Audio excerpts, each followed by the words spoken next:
आज हमारे साथ हैं गौरव अग्रवाल, जिन्होंने यूपीएससी सिविल सर्विसेज परीक्षा 2020 में 192 रैंक हासिल की है। इनका ऑप्शनल था chemistry. Sir, first of all very very congratulations. Sir, आप अपनी एकेडमिक बैकग्राउंड और आपको आईएएस बनने का ख्याल कब मन में आया, ये सब बताइए। Thank you very much.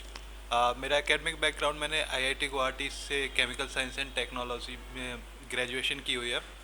और मेरा आईएएस करने का ख्याल आया था जब मैं जॉब में कुछ टाइम मैंने स्पेंड कर लिया था, 8-9 महीने। उसके बाद मुझे लगा कि मुझे कुछ और अच्छा करने की ज़रूरत है, तो उस समय फिर मैंने ये प्लान बनाया कि यूपीएससी करनी चाहिए। सर, आपकी प्रिपरेशन जर्नी कैसी रही? ये कौन सा अटेम्प्ट था और आपने कैसे प्रिपेयर किया? ये मेरा थर्ड अटेम्प्ट था, और मेरी जो प्रिपरेशन जर्नी थी, जो मैंने फर्स्ट अटेम्प्ट में मेरा प्री नहीं हुआ, सेकंड में मेंस नहीं हुआ, और अभी थर्ड अटेम्प्ट में मैंने सारे स्टेजेस क्लियर कर लिए हैं। तो प्रिपरेशन जर्नी बेसिकली काफ़ी अप्स एंड डाउन से भरी हुई रही, कि क्योंकि बहुत सारे बार फेल होते हो तो आपको कभी कभी लगता है कि कॉन्फिडेंस भी डाउन हो जाता है। तो ऐसे टाइम्स पे खुद को उठाना, तो जो कि मेंटल हेल्थ का एक बड़ा पार्ट है प्रिपरेशन के ड्यूरेशन में। अगर आप अपनी मेंटल हेल्थ को अच्छे से मैनेज करते हो, तो ये प्रिपरेशन भी रिलेटिवली इजी हो जाती है।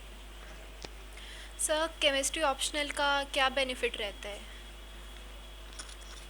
केमिस्ट्री ऑप्शनल का सबसे बड़ा बेनिफिट है कि इसका सिलेबस कांस्टेंट है। जो करंट अफेयर्स से इतना मैटर नहीं करता, तो आप हर बार पढ़ते हो तो जो सेम ही चीज़ पढ़नी होती है, और सेम ही चीज़ में आप बेटर होते रहते हो, ना कि कोई नई चीज़ पढ़नी पड़ती है। तो अब जैसे जैसे आप टाइम गुजरता है केमिस्ट्री में, आप अच्छे होते जाते हो, आपके मार्क्स अच्छे आने लगते हैं टेस्ट में, या फिर जितने भी अटैम्प्ट्स हैं उस तरह। तो केमिस्ट्री ऑप्शनल का ये बेनिफिट रहता है कि और धीरे धीरे प्रिपरेशन में टाइम भी कम लगता है, कि जो रिवीजन का टाइम है थोड़े टाइम के बाद कम हो जाता है। तो केमिस्ट्री उस तरह एक अच्छा ऑप्शनल है। सर, आपकी प्रीलिम्स की क्या स्ट्रेटजी रही और साइंस बैकग्राउंड होने से उसमें क्या फ़ायदा हुआ आपको? अब प्रीलिम्स की बेसिक स्ट्रेटजी ये थी कि जो नॉर्मली जो स्टैंडर्ड सोर्सेज हैं, जैसे स्पेक्ट्रम, लक्ष्मीकांत, इन सबको रिवाइज करना था। साथ में जो टेस्ट सीरीज होती है कोचिंग इंस्टीट्यूट्स की, तो उनके मॉक टेस्ट वगैरह को करते रहना, देखना कि क्या कमी आ रही है, फिर वापस से रिवाइज करना। तो इस तरह इटरेशन होते रहते हैं, सॉर्ट ऑफ प्रोसेस है। उस तरह से मार्क्स धीरे धीरे बढ़ते रहते हैं। और साइंस बैकग्राउंड से थोड़ा ये था कि जो एजुकेटेड गैस लेना होता है कि किसी क्वेश्चन में, तो उस सब में थोड़ी हेल्प मिलती है। और जैसे कि साइंस एंड टेक का प्रीलिम्स में काफ़ी सारे क्वेश्चन आते हैं, तो वो सारे करने में भी थोड़ा इजी रहता है, कि रिलेटिवली अंडरस्टैंडिंग बेटर होती है। सर, आपकी ऑप्शनल की क्या स्ट्रेटजी थी और जो बिगनर्स हैं उनके लिए आप क्या एडवाइस देना चाहेंगे? ऑप्शनल की मेरी बेसिक स्ट्रेटजी थी कि जो सर के जो नोट्स हैं, रंजन सर ने जो पढ़ाया हुआ है, बेसिकली सबसे पहले नोट्स को ही अच्छे से करना था। कि क्योंकि सर बहुत हद तक सिलेबस कवर कर देते हैं, अगर नोट्स अच्छे से हो जाते हैं तो 70-80% आप रिलेटिवली बहुत इजीली सॉल्व कर सकते हो। और जो बिगिनर्स की स्ट्रेटजी की बात है, आई थिंक बिगिनर्स को फोकस करना चाहिए जो सर के नोट्स हैं। अगर कोई टॉपिक समझ नहीं आ रहा है, उसके लिए यूट्यूब वगैरह से हेल्प ले सकते हैं। बाकी तो कोशिश यही करनी है कि जो सर के नोट्स हैं वो उनमें वेल वर्स्ड होना चाहिए को, कि जैसे कि अगर उनसे क्वेश्चन आए, उनसे रिलेटेड कुछ भी है, वो मिस नहीं करना चाहिए। मोस्टली क्वेश्चन क्योंकि वहीं से आते हैं, उसी एरिया से। सर, हमें आंसर राइटिंग को कैसे अप्रोच करना चाहिए, स्पेशली साइंस सब्जेक्ट में जहाँ पे न्यूमेरिकल्स भी होते हैं? जो आंसर राइटिंग अप्रोच जीएस और साइंस ऑप्शनल है, उन दोनों की काफ़ी डिफरेंट रहती है। अब जैसे साइंस ऑप्शनल है, उसकी केमिस्ट्री में जो आंसर्स लिखने होते हैं, उनमें किसी क्वेश्चन में होगा कि बहुत सारा कंटेंट नहीं होगा लिखने के लिए, कि रिलेटिवली सिंपल फार्मूला से हो जाएगा। तो उसमें है कि आप फार्मूला ड्राइव कर सकते हो, या फिर जो उसके पीछे अजम्पशंस हैं फार्मूला ड्राइव करते टाइम, जो भी उन सबको लिखा जा सकता है। अभी ऑर्गेनिक केमिस्ट्री में रिएक्शंस हैं, तो उनमें भी जो सॉल्वेंट है, रिएजेंट्स हैं, उन सबको यूज़ किया जा सकता है।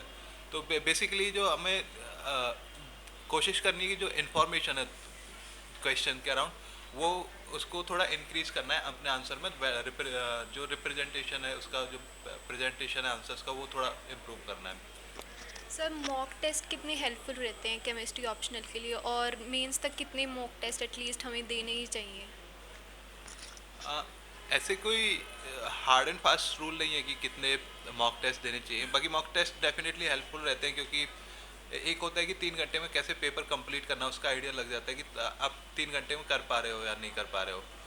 ऊपर से अगर हम मॉक टेस्ट प्रिपेयर करते हैं तो हम जो टेस्ट सिनेरियो है उस तरह से सोच के करते हैं, फिर हमारी प्रिपरेशन भी उसी डायरेक्शन में जाती है। नहीं तो बिना मॉक टेस्ट के होता है कि हम पढ़ लेते हैं लेकिन फिर चीज़ें याद नहीं हो रही है या फिर हम एक्चुअल पेपर में नहीं लिख पाते, तो मॉक टेस्ट का ये बेनिफिट रहता है।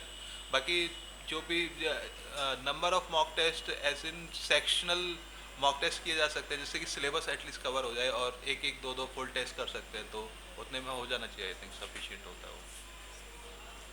सर हम जनरल स्टडीज़ और ऑप्शनल के लिए टाइम कैसे मैनेज करें? अब बेसिकली केमिस्ट्री के साथ इशू ये है कि इसका सिलेबस थोड़ा बड़ा है।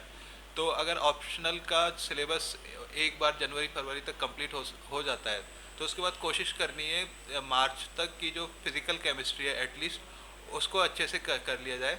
और साथ ही साथ जैसे जीएस है, हर दिन 3-4 घंटे देना, या फिर जीएस के टेस्ट वगैरह भी किए जा सकते हैं कि हर 10 दिन में टेस्ट कर रहे हैं, 15 दिन में कर रहे हैं, जैसे साथ में जीएस भी कवर होता रहे। यही तरह इसी तरीके से प्रीलिम्स के बाद भी मैनेज करना है कि आप 10-15 दिन में केमिस्ट्री और इनऑर्गेनिक केमिस्ट्री को प्रिपेयर कर लिया, और साथ में फिर 15-20 दिन, एक महीना देके ऑर्गेनिक केमिस्ट्री को प्रिपेयर कर लिया, फिर साथ में टेस्ट दे रहे हैं जीएस के भी और केमिस्ट्री के। तो वो टाइम का इश्यू हमेशा रहेगा, लेकिन फिर उसको थोड़ा मैनेज करना पड़ेगा कि किस तरह की। कुछ लोग प्रेफर करते हैं कि एक दिन में दोनों चीज़ें करना, कुछ लोग होते हैं कि 6-7 दिन केमिस्ट्री को दे दिया, 6-7 दिन जनरल स्टडीज़ को। सर साइंस ऑप्शनल को लेके स्टूडेंट्स में काफ़ी मिसकंसेप्शंस रहते हैं, लाइक ये डिफ़िकल्ट ज़्यादा होते हैं या टाइम ज़्यादा कंज्यूम करते हैं और पेपर लेंदी होता है, तो उस पे आपके क्या थॉट्स हैं? जो साइंस ऑप्शनल, खासकर जो केमिस्ट्री की बात है, जो उसका सिलेबस डेफिनेटली ज़्यादा होता है, लेकिन पेपर लेंदी की बात है, मुझे कभी ऐसा फील नहीं हुआ कि पेपर बहुत लेंदी था। और उसके अलावा मुझे साइंस ऑप्शनल के साथ इतना कुछ ख़राब लगता नहीं है, क्योंकि काफ़ी इंटरेस्टिंग होते हैं, एज इन की जीएस से थोड़ा अलग सब्जेक्ट है, तो आप वो पढ़ते हो तो थोड़ा डिफरेंट तरीके से सोचने को मिलता है, वो प्रिपरेशन में काफ़ी हेल्प करता है। कि बाकी जीएस में भी काफ़ी हेल्प करता है कि आप अलग तरीके से सोच रहे हो, तो फिर जो जीएस की प्रिपरेशन है वो भी थोड़ी सी अच्छे से कर पाते हो। सर आपकी प्रिपरेशन में डायस का क्या रोल रहा? जो मैंने प्रिपरेशन की थी कि रंजन सर के गाइडेंस में मैंने अपनी केमिस्ट्री का सिलेबस कंप्लीट किया और उनकी टेस्ट सीरीज ज्वाइन करी थी। और मुझे लगता है कि बिना इस गाइडेंस के जो भी मेरे मार्क्स आए हैं केमिस्ट्री में वो लाना काफ़ी डिफ़िकल्ट होता, तो डेफिनेटली एक जो गाइडेंस है सर का काफ़ी ज़रूरी है एक हद तक।